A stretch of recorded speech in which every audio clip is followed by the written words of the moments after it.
நல்ல ஒரு ஆமீன் சொல்லுவீங்களா? ஹல்லேலூயா. அதுக்கப்புறம் கர்த்தருக்கு ஸ்தோத்திரம். 70வது வாரம் 7 வருஷம் உபத்திரவம் நடக்குது. அந்த உபத்திரவ காலங்கள்ல யூதர்களுடைய 3வது ஒரு பெரிய ஆலயம் கட்டப்பட போகிறது. கர்த்தருக்கு ஸ்தோத்திரம். அந்த இடத்துல இப்ப இஸ்லாமியர்களுடைய அது ஒரு மசூதி அங்க இருக்குது. நான் போய் பக்கத்துல பார்த்துட்டு வந்தேன். கர்த்தர் கிருபையில அந்த இடத்த கால் வைக்க கர்த்தர் எனக்கு கிருபை செஞ்சார். கர்த்தருக்கு ஸ்தோத்திரம். அந்த இடத்துல மசூதி இருக்குது. அதெல்லாம் இடிக்கிறதுக்கு விட மாட்டாங்க. இடிச்சா அதான் 3வது பெரிய போரா அது மாறும். அது இடிக்க முடியாது. ஆனா வேதம் சொல்லுகிறது கரெக்டா அதை உடைக்கிற மாதிரியே ஒரு பூமி எதிர்ச்சி வரும்னு 2500 வருஷத்துக்கு முன்பதாக வேதத்தில் எழுதப்பட்டிருக்கிறது. ஆனா இன்னைக்கு தொல்பொருள் ஆராய்ச்சி சொல்லுகிறாங்க கரெக்டா அந்த மசூதிக்கு கீழே ஒரு பெரிய ஒரு பூமி எதிர்ச்சி உருவாகக்கூடிய அளவுக்கு ஒரு பெரிய பிளவு ஒன்று உண்டா இருக்கிறதுன்னு சொல்றாங்க. கர்த்தரே அதை இடித்து தம்முடைய ஆலயத்தை அங்கே கட்டுவார் என்று வேதம் சொல்லுகிறது. ஹல்லேலூயா. அதை கட்டி கொடுக்கிறேன்னு யார் வருவா? அந்தி கிறிஸ்து வருவான். அப்பெல்லாம் நம்ம இருக்க மாட்டோம். யாராவது இருந்தீங்கன்னா பார்த்துங்க. யாராவது இருந்தீங்கன்னா பார்த்து உண்மைதானா பாஸ்ட் செக் பண்ணிக்கங்க. ஏன்னா ஏஜல் டிவிக்காரர் சொன்ன மாதிரி நாம இருந்து டெலிகாஸ்ட் பண்ணுவோம்னாரு. அவர் தான் டெலிகாஸ்ட் பண்ணிட்டு இருப்பார். நம்ம மேலே போய் புசித்து குடித்து ஆண்டவரோட சந்தோஷமா இருப்போம். ஹல்லேலூயா. கர்த்தருக்கு ஸ்தோத்திரம். அந்த ஆலயம் உடஞ்சொன்ன அதை நான் சமாதானம் பண்றேன்னு சொல்லி யுத்தத்தை நிறுத்தி சமாதானம் பண்ணுகிறவனா யார் வருவா? அந்தி கிறிஸ்து, ஆன்டி கிரைஸ்து வருவான். ஆனா அவன் தான் உண்மையாலுமே இந்த உலகத்தை காப்பாற்ற வந்த கல்கி அப்படின்னு இந்துக்கள் நினைப்பாங்க. அவன் தான் ஈசா நபின்னு சொல்லி இஸ்லாமியர்கள் நினைப்பாங்க. அவன் தான் வரப்போகிற மேசியா நினைச்சு யூதர்களும் நம்பி ஏமாந்து போவாங்க. ஆனா அதுக்கு முன்னாடி இயேசு தம்முடைய சபையை ரகசிய வருகையில யாருக்கு தெரியாம எடுத்துக்கொள்வார். ஹல்லேலூயா. எவ்வளவு விவரமா பிசாசு இயேசுடைய வருகை எப்படியெல்லாம் இந்த பூமியில திரிச்சு வச்சிருக்கிறான். இந்த பூமியை என்ன பண்ணுது? ஏலியன் ஒண்ணு வரும் வெளியூர்ல இருந்து இந்த பூமியை பிடிக்க வரும்னு ஏலியன் ஒரு பேர் கொடுத்து வச்சிருக்கிறான். யார? இயேசுவும் தூதர்களையும். இன்னொன்னு என்ன பண்ணி வச்சிருக்கான்? இந்துக்கள்ல கல்கி வருவான்னு சொல்லி வச்சிருக்குது. இஸ்லாம்ல ஈசா நபி வருவான்னு சொல்லி வச்சிருக்குது. யூதத்துல மேசியா வருவார்னு சொல்லி வச்சிருக்குது. கிறிஸ்துவத்துல இயேசு கிறிஸ்து ஆனா அதுக்கு முன்னாடியே ரகசிய வருகையில வருவார்னு சொல்லப்பட்டிருக்கு. ஆனா இயேசு கிறிஸ்துவை தேடாம அவங்க தவறா நம்பி அந்தி கிறிஸ்துவை பிசாசை பிடித்துக் கொள்வார்கள். எல்லாரும் அவனை நம்பி உலக ராஜாவாக்குவார்கள். யூதர்களும் நம்பி என்ன பண்ணுவாங்க? தேவாலயத்தை கட்டி கொடுப்பான்னு அவனை நம்பிவாங்க. கடைசியில 3.5 வருஷம் போனதுக்கு அப்புறம் அந்த தேவாலயத்துல அவன் போய் உட்கார்ந்துட்டு நான் தான் கடவுள்னு ஏமாத்தும் பொழுது ஆண்டவர் சொல்றாரு மத்திய 24 யூதேயாவில் இருக்கிறவர்கள் மலைக்கு ஓடி போங்கள். இந்த காரியம் மாரிக்காலத்திலாவது மழைக்காலம் வராதபடி ஜெபிச்சுக்குங்க. கர்ப்பவதிகளுக்கும் பால் கொடுக்கிறவனுக்கு ஐயோ, வீட்டின் மேல் இருக்கிற கீழே இறங்காது இருக்க கடவன். அந்த மாதிரி உபத்திரம் வரப்போறது இல்லைன்னு அந்தி கிறிஸ்து ஒரு மிகப்பெரிய உபத்திரவத்தை இஸ்ரவேல் ஜனங்களுக்கும் உலகத்துக்கும் கொண்டு வருவான். அப்படி கொண்டு வந்து உபத்திரம் உச்சத்தை அடையும் போது அந்த மேல 7 வருஷம் பங்கன் முடிஞ்சு இயேசு தூதர்களோடும் நம்ம பரிசுத்தவான்களோடும் கூட அப்படியே கரெக்டா ஒளிவு மலையில இறங்கி நல்ல கரங்களை தட்டி ஹல்லேலூயா, நல்ல கையை தட்டி ஹல்லேலூயா, தம்முடைய நாசியின் சுவாசத்தினால் அதுவே பட்டயமா புறப்பட்டு வாளா புறப்பட்டு எதிரிகளை எல்லாம் ஆண்டவர் அழிச்சு துவம்சம் பண்ணி அந்த இடத்துல தம்முடைய ராஜ்யத்தை நாட்டுவார். நல்ல கரங்களை தட்டி மகிமைப்படுத்தலாமா? ஹல்லேலூயா. இப்ப நான் கையை வச்சு ஜெபம் பண்ண தலைவலி மாறினது எவ்வளவு உண்மையோ, இங்க வயிற்றுல கை வச்சு ஜெபிக்க ஸ்பாட்ல 5 நீர்க்கட்டிகள் காணாம போனது எவ்வளவு உண்மையோ, இதை செய்த இயேசு எவ்வளவு உண்மையோ, அதே போல அவர் வரப்போகிறது மகிமையான உண்மை. அல்லேலூயா. அற்புதங்கள் எல்லாம் தேவனை நிரூபிக்கிறது. கடைசி நாட்களில் பிசாசும் பொய்யான அற்புதங்களை செய்வான். ஆனா ஆண்டவரை சத்தியத்தை அறிஞ்சவங்க தடுமாற மாட்டாங்க. வெறும் அற்புதம் நடந்தா போதும்னு சபைக்கு வந்தவங்க எல்லாம் விழுந்துருவாங்க. ஆண்டவர் தான் வேணும், அவர் தான் இரட்சகர், அவர் தான் சத்தியம்னு தெரிஞ்சவங்க எல்லாம் அவரை விட்டு விலக மாட்டார்கள். அல்லேலூயா. சாட்சி விட்டுட்டு கேட்டேன், ஏஐட்டு கேட்டேன், என்னமா கிறிஸ்தவத்தில் இருக்கிற மாதிரி இயேசு உயிரை கொடுத்து தன் ஜனங்களை நேசிச்ச மாதிரி, ரத்த சிந்தி காப்பாத்தின மாதிரி வேற ஏதாவது உலகத்தில் எங்கேயாவது மதங்கள்ல கதைகள் இருக்குதான்னு சாட்சி விட்டு சொல்லிச்சு. இந்த மாதிரி யூனிக்கான ஒரு அன்பு காமிக்க தெய்வம் எந்த மதங்கள்லயுமே இல்லைன்னு சாட்சி விட்டு சொல்லுது. நம்மை தேடி வந்த தெய்வம், நமக்காக பாடுபட்ட தெய்வம், நமக்காக அடிக்கப்பட்ட தெய்வம், நமக்காக ரத்தம் சிந்தின தெய்வம், நமக்காக மரணத்தை சந்தித்த தெய்வம், நம்முடைய பாவங்களை சுமந்து தீர்த்த தெய்வம், நம்முடைய சாபங்களை முறித்த தெய்வம், நம்முடைய தலையெழுத்தை மாற்றுகிற தெய்வம், என்னை விட்டு விலகாத தெய்வம், பாவியை ரட்சிக்க வந்த தெய்வம், பரலோகத்துக்கு வழியாக வந்த தெய்வம் இயேசு. கர்த்தருக்கு ஸ்தோத்திரம். அப்படி உச்சமா பிரச்சனை 7 வருஷம் நடந்துட்டு இருக்கும் போது கடைசியா 20 கோடி பேர், அதுவும் எழுதி வச்சிருக்குது எத்தனை பேர் வருவாங்கன்னு. என்ன ஒரு பொக்கிஷம் தெரியுமா இந்த வேதம். 20 கோடி பேர் எருசலேமை சூழ்ந்து, யாரெல்லாம்? இஸ்லாமிய நாடுகள், ரஷ்யா, ஈரான், துருக்கி, இதெல்லாம் வந்து இஸ்ரவேலை ரவுண்டு கட்டும் போது, ஒரே நாள்ல போட்டு தள்ளிடலாம் நினைக்கும் போது தான் இயேசு ஒலிவ மலை மேல் இறங்கி வருவார். ஹல்லேலூயா. அதுக்கு பின்பதாக என்ன நடக்குமாமா? 1000 வருட அரசாட்சி தொடங்கும். 1000 வருஷம் யாரெல்லாம் ரகசிய வருகையில எடுத்துக்கொள்ளப்பட்டாங்களோ, ஹல்லேலூயா, ரகசிய வருகையில எடுத்துக்கொள்ளப்பட்டாங்க, கர்த்தர் சொல்றார், அவர்களுக்கு நான் ஜாதிகளின் மேல் அதிகாரம் கொடுப்பேன்கிறார். ஜாதிகள்னா ஜாதியில கவுண்டன் நாய்க்க ஜாதி இல்ல, ஜாதிகள்னா நாடுகள், ஊர்கள் மேல் நமக்கு அதிகாரம் கொடுப்பார். சத்தமாமே சொல்லுங்க. அப்போ இந்த பூமியில கடல் இருக்குமா இருக்காதா? கடல் இருக்குமா இருக்காதா? இருக்கும். சரியா? ஏன்னா நான் கொஞ்சம் உள்ள போய் பார்க்க வேண்டியது இருக்குது. எல்லாரும் கடல்ல நல்லா ஆழமா போறப்ப நமக்கு நீச்சலும் தெரிய மாட்டேங்குது. அட்லாண்டிக் கடல் என்னன்னு பார்க்கணும், நான் பசிபிக் கடல் என்னன்னு பார்க்கணும். கர்த்தருக்கு ஸ்தோத்திரம். நமக்கு வந்து இந்திய ஓஷன்ல போய் நல்லா ஓஷன்ல உள்ள இறங்கி போய் சொருகல் அடிக்கணும். அப்படிதான் கடல் இருக்குமானா 1000 அரசாட்சியில கடல் இருக்கும், சமுத்திரம் இருக்கும். இப்ப என்னென்ன இருக்குமோ எல்லாமே இருக்கும். ஆனா என்னென்ன இருக்காது? கொள்ளை நோய்கள், கிருமிகள், அசுத்தங்கள், சாபங்கள், வேதனைகள் இருக்காது. நமக்கு ஆண்டவர் என்ன கொடுத்திருப்பாரு? மகிமையின் சரீரம், த பாடி ஆஃப் க்ளோரி. நமக்கு மரணம் இருக்காது, நமக்கு பசி இருக்காது, நமக்கு வியாதி வராது, நாம வாழ்ந்து கொண்டே இருப்போம். ஏன்னா நம்ம ஆண்டவர் நம்ம எடுத்துக்கொள்ளும் போது நமக்கு என்ன உடம்பு கொடுத்துறாரு? மகிமையின் சரீரத்தை கொடுத்துறாரு. அந்த மகிமையின் சரீரம் எப்படி இருக்கும்? இயேசு கிறிஸ்துவ உடம்ப கொன்னு கல்லறையில வச்சதுக்கு அப்புறம் 3வது நாள் அதிகாலையில அவர் அப்படியே கல்லறையில இருந்து அப்படி வெளியே வந்து நின்னு, இல்ல ஹல்லேலூயா, என்னென்ன பண்ணாரு? ஒரு அடைக்கப்பட்ட வீட்டுக்குள்ள உள்ள வரார், செவுத்துக்குள்ள கூட பூந்து வர்றார். ஹல்லேலூயா. அப்புறம் என்ன பண்றாரு? பிள்ளைகளை சாப்பிடறதுக்கு ஏதாவது இருக்குதான்னு கேட்டு வாங்கி சாப்பிடுறாரு. He can eat. ஹல்லேலூயா. சாப்பிட முடியும். அப்புறம் என்ன பண்ண முடியும்? ஒரு எந்த தேசத்துக்கு வேணாலும் டக்கு டக்குன்னு போக முடியும். அந்த மாதிரியான மகிமையின் சரீரத்தை தேவ தூதர்களை போல கர்த்தர் நமக்கு தருவார். ஹல்லேலூயா. அந்த சமயத்துல ரஷ்யாவை பார்த்துக்கலான்னு இருக்கிறேன். ஹல்லேலூயா. அந்த சமயத்துல நான் வடகொரியாவை பார்த்துக்கலான்னு இருக்கிறேன்.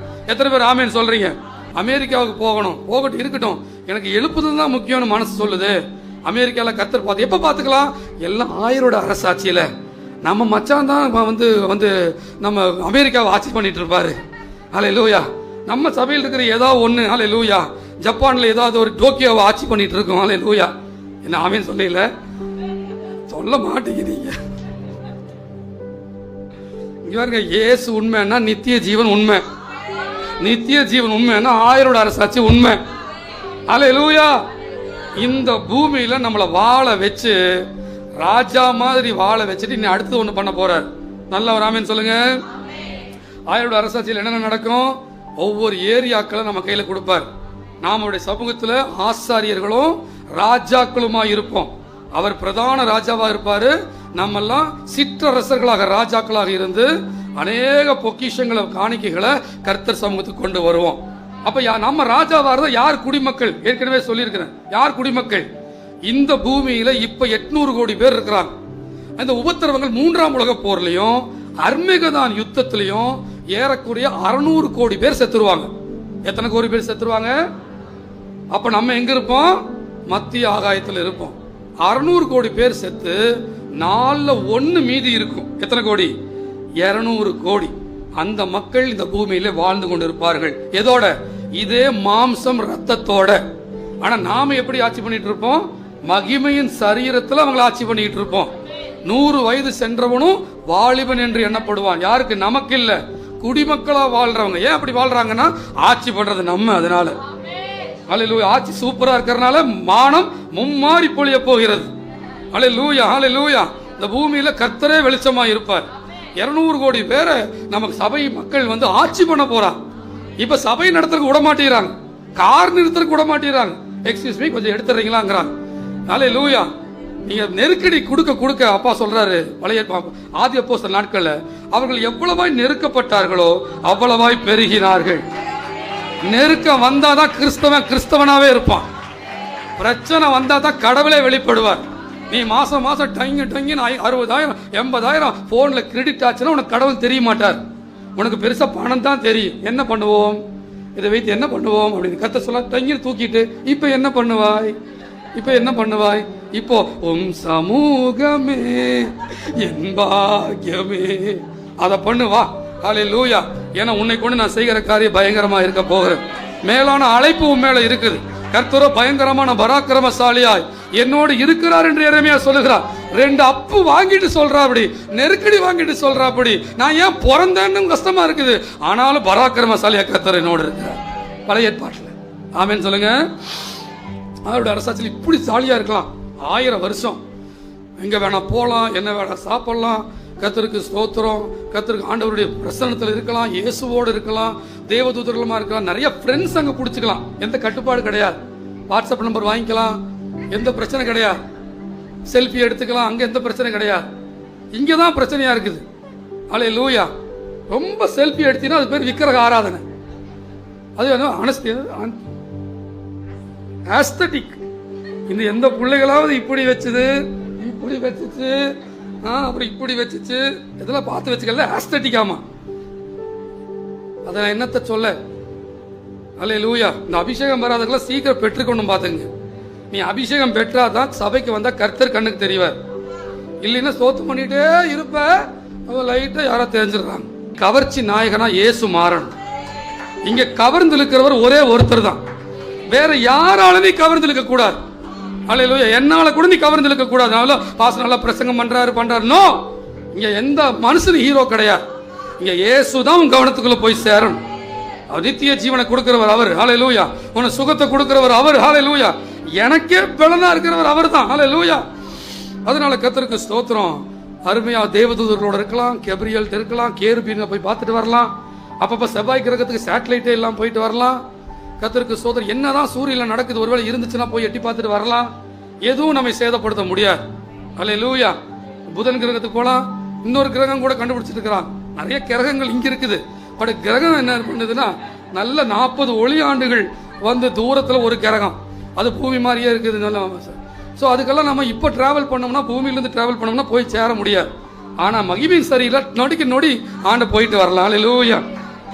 நம்ம சயின்ஸ்காரங்கெல்லாம் பிளானட்டை வந்து கேலக்ஸியை ஆராய்ச்சி பண்ணுறவங்களாம் எதுக்கு இத்தனை கோடிக்கணக்கான நட்சத்திரம், எதுக்கு இத்தனை கோடிக்கணக்கான கேலக்ஸின்னு பண்டைய பிடிச்சிட்டு ஏன்னு தெரியாமல் இருக்கிறான்.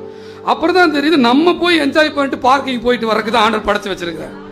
அதனால் உங்களுக்கு அப்பாலாம் உங்களுக்கு பார்க்கிங்க்கு ஏதோ 2 சென்ட் இடம் வாங்கி போடுவார். எங்கள் அப்பா பல பிளானட்டே வாங்கி போட்டுருக்கிறார்.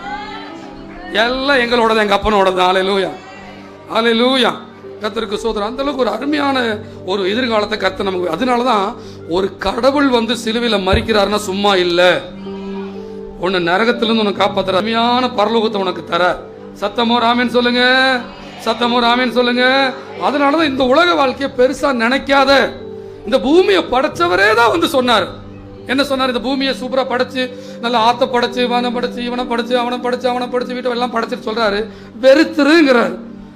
என்னங்க இப்படி சொல்லி, எவ்வளவு சூப்பரா இருக்கு, இதை போய் வெறுக்க சொல்றீங்களா? அவனவன் அப்படி இருக்கிறான், கோவா போறான், அவன் வந்து துபாய் போறான், மலேசியா போறான், பிளைட்ல போறான், சூப்பரா சூட்டு போட்டிருக்கிறான், அவன் நகை போட்டிருக்கிறான், நல்லா ஆட்டுறான், நல்ல கார் வாங்கி BMW போறான். அதெல்லாம் வேண்டாமா? இந்த சில ஊழியக்காரங்க எழுப்பி பண்ண கர்த்தர் உனக்கு BMW தரப்போகிறாருங்கிறான், கர்த்தர் உனக்கு பென்ஸ் தரப்போகிறாருங்க, அது சூப்பர் சபா அப்படிங்கிறான். நான் தயவு செஞ்சு அந்த ரூட்டுக்கு என்னால் போக முடியாது. BMW சைட்ல அவர் தந்துட்டு போகட்டும். ஹல்லேலூயா. இயேசு உனக்கு பரலோகத்தை தர்றாரு, அவரோட உறவாள். இந்த உலகத்தை வெறுத்து என்னை ஒருவன் பின்பற்ற வர விரும்பினால் தன்னைத்தான் வெறுத்து என்னை பின்பற்றினாதான் முடியும். நான் எவ்வளவோ செக் பண்ணி பார்த்துட்டேன். அங்க சேர்த்து வச்சு, இங்க சேர்த்து வச்சு, இதை பண்ணி அதை பண்ணி, அதை அடையணும் இதை அடையணும்னு சொன்னால கர்த்தர் வரமாட்டேங்கிறார். எனக்கு எதுவுமே வேண்டாம், நீங்க தான் வேணும்னா தான் அவர் வரார். இவர் வந்ததுக்கு அப்புறம் தான் எல்லாமே வருங்கிறதா என்னுடைய சத்தியம். அது என்னைக்கு மாறும். முதலாவது தேவனுடைய ராஜ்யத்தையும் அவருடைய நீதியும் தேடுங்கள், அப்படி இவங்களெல்லாம் உங்களுக்கு கூட கொடுக்கப்படும். சும்மா எப்ப பார்த்தா பொருளாதாரமே பேசிட்டு இருக்க முடியாது. ஹல்லேலூயா. கர்த்தரை உண்மையா தேடிப்பாரு, பொருளாதாரம் பற்றாக்குறை இருக்கா. சாரி பார்த்து விதவைக்கு நேரா தான் எலியாவை கர்த்தரை அனுப்புறார். அவனுக்கு மாவு செலவழிந்து போகாம செய்யக்கூடிய அற்புதத்தை உனக்கும் அவர் செய்ய வல்லவரா இருக்கிறாரு. உனக்கும் அவருக்குமான உறவை அதிகப்படுத்து. ஹல்லேலூயா, ஹல்லேலூயா, ஹல்லேலூயா. அப்படி ஆயரோட அரசாட்சியில் அவ்வளவு சந்தோஷமா இருந்து சொல்ல முடியாது. நீ நிறைய நான் சொல்ல முடியும். அதுக்கப்புறம் என்ன பண்றது? 1000 வருட அரசாட்சி அதுக்கப்புறம் என்ன ஆகும்? முடிகிற மாதிரி வரும்போது இப்போ 1000 வருடம் 7 வருஷம் முடிவில், நான் சொல்ல மறந்துட்டேன், 7 வருஷம் முடிவில் அந்த ஆண்டவர் ஒளிவு மலைக்கு இறங்குறக்கு அந்த சமயத்துல பெரிய தூதன் ஒருத்த சங்கிலியை எடுத்துட்டு வந்து இந்த கள்ள தீர்க்கதரிசியையும் இந்த அந்தி கிறிஸ்துவையும் இந்த வலு சர்ப்பம், இந்த பழைய பாம்பாகிய வலு சர்ப்பம், ஆமென் சொல்லுங்க. பைபிள் என்ன சொல்லப்பட்டிருக்கு? பிசாசுக்கு பேரு பழைய பாம்பாகிய வலு சர்ப்பம். பழைய பாம்புனா என்ன? பழைய, ஆதி, பாம்பு, சேஷன், ஆதிசேஷன். ஆதிசேஷன் யோகா பண்ற ஒரு அருமையான ஒரு டீச்சர் வந்து எனக்கு சொன்னாங்க, பாஸ்டர் என்னதான் யோகா தொடக்க முடியும் இருந்தாலும் ஒரு கட்டத்துல போய் தியானம் பண்ணி அப்படியே குண்டலினி பின்னாடி குண்டலினி மேல ஏத்தி ஆதிசேஷனை மேல கொண்டு வர்றதா யோகாவாமா. அல்லேலூயா. அந்த ஆதிசேஷன் யாருன்னு எங்களுக்கு தெரியும். அதான் பழைய பாம்பாகிய வலு சர்ப்பம். பல பேர் வஞ்சிக்காது, கூடுமானால் தெரிந்து கொள்ளப்பட்டவர்களையும் தன் வாளால நட்சத்திரங்களை கீழே விழ தள்ளுறவனா அவன் இருக்கலாம். அதனாலதான் நீ எதை விடவும் கர்த்தரை மட்டுமே போக்கஸ் பண்ணு, நீ விழுந்து போகாதபடி கர்த்தர் நடத்துவாரு. சங்கிலிகள்ல கட்டிடுறாங்க 1000 வருட அரசாட்சி. மறுபடியும் 1000 வருட அரசாட்சி முடிகிற சமயத்துல கர்த்தர் என்ன பண்றாரு? அந்த பிசாசை அவிழ்த்து விடுகிறார். அவன் இந்த பிசாசு பூமிக்குள் வருகிறான். அப்போ ஆட்சி வாழ்ந்துட்டு இந்த குடிமக்கள் இருக்காங்கல்ல, எடுத்துக்கொள்ளப்பட்டவங்க இல்ல, யாரு? குடிமக்கள், மாம்சமும் ரத்தத்தோடு இருக்கிறாங்க இல்லையா, அவங்கள ரஷ்யாவிலிருந்து மறுபடியும் ஒரு திரளான கூட்டம் மறுபடியும் இந்த எருசலேமுக்கு எதிராக மறுபடியும் யுத்தத்துக்கு வரும். எப்ப வரும்? 1000 வருட அரசாட்சியுடைய முடிவுல. நல்ல ஒரு ஆமென் சொல்லுங்க. 1000 வருட அரசாட்சியினுடைய முடிவுல யார் வருவா? திரளான மக்கள் எருசலேமுக்கு எதிராக சண்டைக்கு வருவாங்க. அப்போ ஆண்டவர் மறுபடியும் தம்முடைய பிரசன்னத்தினாலே அவர்களை அழித்து அந்த அந்த ரத்தம், அந்த தெளிச்ச ரத்தம் 1600 ஸ்தாதி, ஏறக்குரிய 400 கிலோமீட்டருக்கு தெரிக்குமாம் அந்த ரத்தம். அந்த அளவுக்கு நாசமாகி அதுக்கப்புறம் 1000 வருட அரசாட்சி முடிஞ்சு அதுக்கப்புறம் வெள்ளை சிங்காசன நியாய தீர்ப்பு. சொல்லுங்க எல்லாரும், என்ன நியாய தீர்ப்பு? என்ன நியாய தீர்ப்பு? ரட்சிக்கப்பட்டவங்களுக்கு நியாய தீர்ப்பு இல்ல. அல்லேலூயா. என்ன நியாய தீர்ப்பு? ரட்சிக்கப்பட்டவங்களுக்கு பரிசளிப்பு விழா. நீ எந்த அளவுக்கு ஆண்டவருக்காக ஓடுனியோ, எந்த அளவுக்காக ஆண்டவருக்காக பிரயாசப்பட்டையோ, எந்த அளவுக்கு நீ விசுவாசத்தை காத்து கொண்டையோ அதற்கேற்ப பரிசளிப்பு விழாவை கர்த்தர் ரகசிய வரிகள் வச்சிருக்கிறார். ஆனா கர்த்தர் இல்லாம செத்தவங்களை 1000 வருட அரசாட்சி முடிச்ச உடனே சமுத்திரம் தான் விழுங்கினவர்களை திரும்ப கொடுக்கும், மரணமும் பாதாளமும் தன்னுடைய மரணித்தவர்களை கொடுக்கும். அத்தனை பேரும் எழுந்திருப்பார்கள். இதுவரைக்கும் பூமியில வாழ்ந்த ஆதாமியவாள் முதற்கொண்டு நிம்ரோத் முதற்கொண்டு எந்தெந்த ஆட்கள், மகா அலெக்சாண்டரா, நெப்போலியனா, அரிஸ்டாட்டலா, கமாலியலா, அத்தனை பேரும் உயிரோடு எழுந்திருந்து அவர்கள் நியாயம் தீர்க்கப்படுவார்கள். நல்லவர் ஆமென் சொல்லுங்க. சத்தமோ ஆமென் சொல்லுங்க. அரசன் அன்று கொள்வான், தெய்வம் நின்று, அதுதான் நின்று கொள்ளுகிற நேரம். இன்னைக்கு ஊர்ல அடிச்சு உலையில போட்டவன், ஏமாத்தினவன், பல பேரை கொன்னு காங்கிரீட் வச்சு பூசிட்டு போய் கண்டு ஒண்ணுமே தெரியாத மாதிரி வாழ்ந்துட்டு செத்து போனவன், எத்தனை துரோகம் பண்ணவன், லட்சக்கணக்கில் பணத்தை ஏமாத்தினவன், விதவைகள் கண்ணீரை வேதனைப்படுத்தினவன், திக்கற்றவர்களை கண்ணீரை சிந்த வச்சவன், பல துரோகம் பண்ணவன், நாட்டை ஊழல் பண்ணவன், அக்கிரமம் பண்ண அத்தனை பேரையும் கர்த்தர் எழுப்பி அவர்களை கர்த்தர் நியாய தீர்ப்பு கொடுக்கிற நாள் வரும். அது 1000 வருட அரசாட்சி முடிச்சதுக்கு அப்புறம் வரும். சத்தமராமேன்னு சொல்லுங்க. வேதம் சொல்லுகிறது, நாம் தேவ தூதர்களையும் நியாயம் தீர்ப்போம் என்று அறியீர்களா? அப்ப அத்தனை பேரும் யார் நியாயம் தீர்க்க போறான்னா சபைதான் நியாயம் தீர்க்க போகிறது. நல்ல கரங்களை தட்டி கத்துறோம். யார் நியாயம் தீர்க்க போறா? நாம தான் நியாயம் தீர்க்க போகிறோம். ஆமென். அல்லேலூயா, அல்லேலூயா. யார் நியாயம் தீர்க்க போறா? நான் ஏற்கனவே சொல்லியிருக்கிறேன், நான் நியாயம் தீர்க்கிற சிங்காசனம் உட்கார்ந்து இருக்கும் போது கர்த்தர் எனக்கு ஒரு லைன் முன்னாடி நின்றுட்டு இருக்கும். அந்த லைன்ல யார் வருவான்னு சொல்லியிருந்தேன் நான் முதல்ல? அம்மையார் ஜெயலலிதா. நீங்க லைன்ல நிக்க போறீங்களா, இல்ல நீங்க லைன்ல நிக்கிறவங்களுக்கு நியாயம் விசாரிக்க போறீங்களாங்கிறது இன்னைக்கு முடிவு செஞ்சுட்டு தான் நீங்க போகணும். உங்க தேவ ராஜ்யம் இப்பவே உங்களுக்குள்ள பலமா வரணும். பரலோக ராஜ்யம் பலவந்தம் பண்ணப்படுகிறது. இன்னைக்கு ஆசுவாசம் எல்லாம் போய் ஜனங்களுக்கு சுவிசேஷம் நான் சொல்றது இல்ல, அடிச்சு வெளுத்து தான் சொல்றேன். என்ன வேணா பண்ணிக்கோ, பரலோக ராஜ்யம் பலவந்தம் பண்ணப்படுகிறது. சர்ச்சுக்கு வரலையா அவனை கொஞ்சிட்டு இருக்க முடியாது. இன்னி அவனை மோதி பார்க்கலாங்கிறேன். நான் அன்பு காமிக்கிற வரைக்கும் தான் நீ சர்ச்சுக்கு வராம என்ன வேச்சு பேசிட்டு இருக்கிற. நீ கர்த்தரை தேடி வரல என்ன நடக்குதுன்னு பாருங்கிற சில பேர். என கர்த்தர் உன்னை நேசிக்கிறார். ஹல்லேலூயா. கர்த்தர் உன்னை விரும்புறாரு. ஹல்லேலூயா. நீ எதை எழுந்தாலும் இதை எழுந்துறாத. பாஸ்ட் திட்டம் போது கோபத்தை தூக்கி குப்பையில போடு. நீ வரிசையில் நிக்க போறியா, வரிசையில் இருக்கிறவங்களுக்கு நியாயம் இருக்க போறியாங்கிறது இன்னைக்கு இருக்கிற உனக்கு இருக்க பணிவிடை, தாழ்மை, சாந்தம், கிறிஸ்துவின் சுபாவம், கிறிஸ்துவின் அன்பு, உலக வெறுப்பு, அன்பு நிறைந்த வாழ்க்கை, கர்த்தரிடத்துல முதலிடத்துல வைப்பது. ஆராதனை அவர் தான் ஞாயிற்றுக்கிழமை. வேற எவன் கூப்பிட்டா நான் போக முடியாது. சபையில இட நாட்கள்ல ஏதாவது பிரேயர் வச்சோம்னா வந்தே தீரணும். நீ வரலைன்னா நினைச்சுக்கோ, இதுக்கு நான் சவால் விடுறேன். இதை எழுப்புதலின் காலம் இதுவரை கர்த்தர் கண்டுக்காம விட்டுருப்பாரு. இங்க உயிர் போக நான் ஆண்டவர் சமூகத்தில் நின்றுட்டு இருக்கிறேன். ஆண்டவர் ஆவியானவரை ஏவி கொண்டிருக்கிறார். இது சபை மடங்கு பெருக்கமடைகிற காலம். இது சபையாக எழும்பி நிற்கிற காலம். இது சபையாக சேர்ந்து ஜெபிக்கிற காலம். இது சபையாக ஆத்துமாதாயம் செய்கிற காலம். இது சபையாக சேர்ந்து துதிக்கிற காலம். இது சபையாக சேர்ந்து செயல்படுகிற காலம். நீ ஞாயிற்றுக்கிழமை வந்துட்டு வீட்டுல போய் படுத்துக்கலாம் நினைக்காத. தேவ வல்லமையினால சொல்றேன். ஞாயிற்றுக்கிழமை வந்துட்டு வீட்டுல போய் படுத்துக்கலாம், வீட்டுல ஜெபிச்சுக்கலாம் நினைக்காத.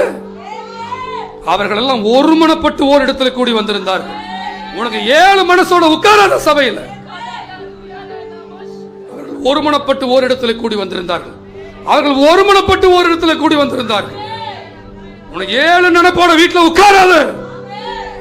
கர்த்தர் உன்னோட இடைபடுகிறார். உன்னுடைய கர்வத்திலிருந்து இறங்கி வா. உன்னுடைய நிலைப்பாட்டிலிருந்து இறங்கி வா. உன்னுடைய முரட்டாட்டிலிருந்து இறங்கி வா. உனக்கு தோன்ற ஃபீலிங்ஸ்லிருந்து இறங்கி வா. நான் என்கிற சுயத்திலிருந்து இறங்கி வா.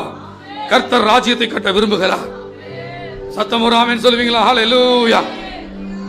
ஆரோட அரசாட்சி முடிஞ்ச நியாயாசனம், அது மரணமும் பாதாளமும் அக்கினி கடலில் தள்ளப்பட்டது. ஹல்லேலூயா. கர்த்தருடைய பிள்ளைகளோ நித்திய காலமாய் அவரோடு கூட இருந்தார்கள். கடைசி ஒரு வசனத்தை மட்டும் வாசிச்சீங்கன்னா தெரியும். வெளிப்படுத்தல் விசேஷம் இதெல்லாம் நடந்ததுக்கு அப்புறம் என்ன நடக்குதாமா? வெளிப்படுத்தல் 21:1. இதெல்லாம் நடந்ததுக்கு அப்புறம், இந்த 1000 அரசாட்சி முடிஞ்சதுக்கு அப்புறம் புதிய வானத்தையும் முந்தின வானமும் முந்தின பூமியும் ஒளிந்து போயிற்று. இப்பதான் சமுத்திரம் இல்லாமல் போயிற்று. எப்ப இல்லாமல் போயிற்று? 1000 அரசாட்சி முடிஞ்சு புதிய வானம் புதிய பூமி உண்டானதுக்கு அப்புறம் சமுத்திரம் இல்லாமல் போயிற்று. அப்ப பரலோகத்திலிருந்து ஒரு சிட்டின்னா எனக்கு தமிழ்ல ஒரு நகரம் வானத்திலிருந்து இறங்கி வருது. நல்ல கவனிக்கிற ஆமென் சொல்லுங்க. என்ன இறங்கி வருது?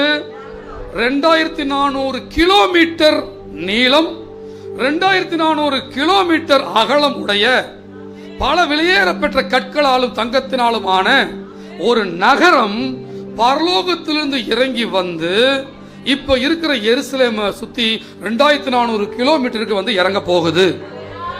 சத்தமோ ஆமென் சொல்லுவீங்களா? ஹல்லேலூயா. நல்ல ஆமென் சொல்லுவீங்களா? ஹல்லேலூயா. எப்படி ஆயத்தமாக்கப்பட்டிருச்சா? 2வது வசனம்.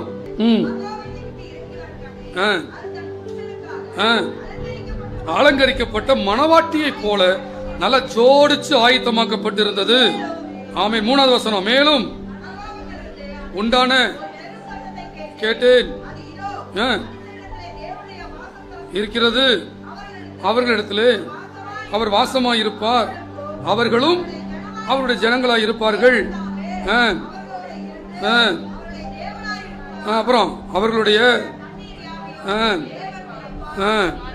இனி மரணமும் இல்லை, துக்கமும் இல்லை, அலறுதலும் இல்லை, முந்தினவைகள் ஒழிந்து போயின என்று விளம்பின. ஹல்லேலூயா. ஹல்லேலூயா. 22வது வசனம் சொல்லுது. 21, 22. அதிலே தேவ ஆலயத்தை நான் காணவில்லை, சர்வ வல்லமையுள்ள தேவனாகிய கர்த்தரும் ஆட்டுக்குட்டியானவருமே அதற்கு ஆலயம், நகரத்திற்கு வேண்டுவதில்லை. தேவனுடைய மகிமையே அதை பிரகாசிப்பித்தது. ஆட்டுக்குட்டியானவரே அதற்கு விளக்கு. ரட்சிக்கப்படுகிற ஜனங்கள் அதில் வெளிச்சத்திலே நடப்பார்கள். பூமியின் ராஜாக்கள் தங்கள் மகிமையும் கனத்தையும் அதற்குள்ளே கொண்டு வருவார்கள். அங்கே ராக்காலம் இல்லாதபடியால் அதன் வாசல்கள் பகலிலே அடைக்கப்படுவதில்லை. உலகத்தார்னா உலகம் ரட்சிக்கப்படாத அந்த அர்த்தம் இல்லை.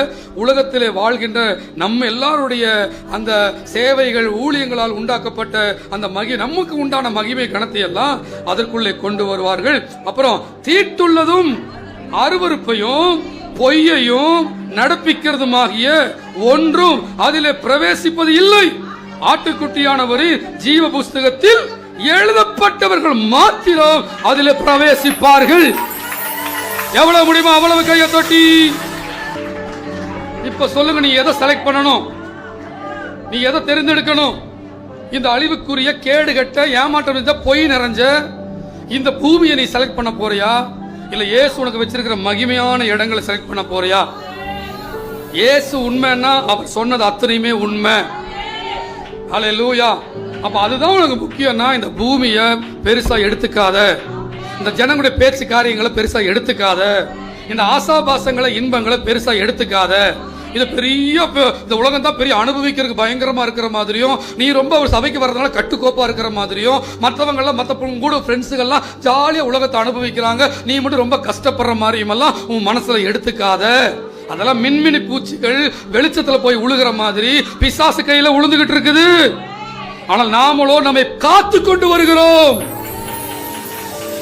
நமக்கு பாவம் செய்ய தெரியாம இல்ல, உலகத்தை அனுபவிக்க தெரியாம இல்ல, நமக்கு சத்தியத்தை கர்த்தர் காமிச்சிட்டாரு. என் பிதாவின் வீட்டில் அநேக வாசஸ்தலங்கள் இருக்கிறது. ஹல்லேலூயா. அவைகள் இல்லாதிருந்தால் உங்களுக்கு சொல்லி இருப்பேன், நான் போய் உங்களுக்கு ஒரு ஸ்தலத்தை ஆயத்தம் பண்ண போகிறேன். அருமையான பரலோகம் இருக்கு. எப்ப வேணா மரணம் சந்திச்சாலும் இன்னைக்கு தைரியமா இருக்கணும், நான் நித்திய ஜீவனை உடையவன். இப்ப சொல்லுங்க, எனக்கு சந்தோஷம் வருமா வராதா? நல்ல ஒரு ஆமீன் சொல்லுங்களேன். எனக்கு ஒரு மகிழ்ச்சி வருமா வராதா? வண்டி ஓட்டும் போது நித்திய ஜீவனை நினைக்கும் போது உள்ளம் துள்ளுமா துள்ளாதா? நான் வெறுமே ஆகாயத்தில் சிலம்பம் பண்ணுகிறவனாய் ஓடே, நான் இலக்கை நோக்கி பயணிக்கிறேன். பரம பொருளில் பந்தய பொருளுக்காக இலக்கை நோக்கி தொடருக்கிறேன். ஹல்லேலூயா. வீணானவைகளை மறந்து முன்னானவைகளை, பின்னானவைகளை மறந்து முன்னானவைகளை நாடுகிறேன். எவ்வளவு அருமையான ஆண்டவர் வச்சிருக்கிறார். இந்த உலகம் என்ன வஞ்சிக்க விட மாட்டேன், இந்த செல்போன் என்ன வஞ்சிக்க விட மாட்டேன், இந்த பேஸ்புக் என்ன வஞ்சிக்க விட மாட்டேன், இந்த ரீல்ஸ் என்ன வஞ்சிக்க விட மாட்டேன், இந்த டிவி என்ன வஞ்சிக்க விட மாட்டேன், இந்த உலக இன்பை வஞ்சிக்க விட மாட்டேன். எதிர்ப்பால் ஆப்போசிட் செக்ஸ் அவங்க பார்க்கிற பார்வையில நான் வஞ்சிக்கப்பட மாட்டேன். அவங்க பேசுற பேச்சில் நான் மயங்க மாட்டேன். நான் இருதயத்தில் கட்டுப்பாடு உடையவன். நான் என்னுடையவன் அல்ல, நான் தேவனுடையவன்.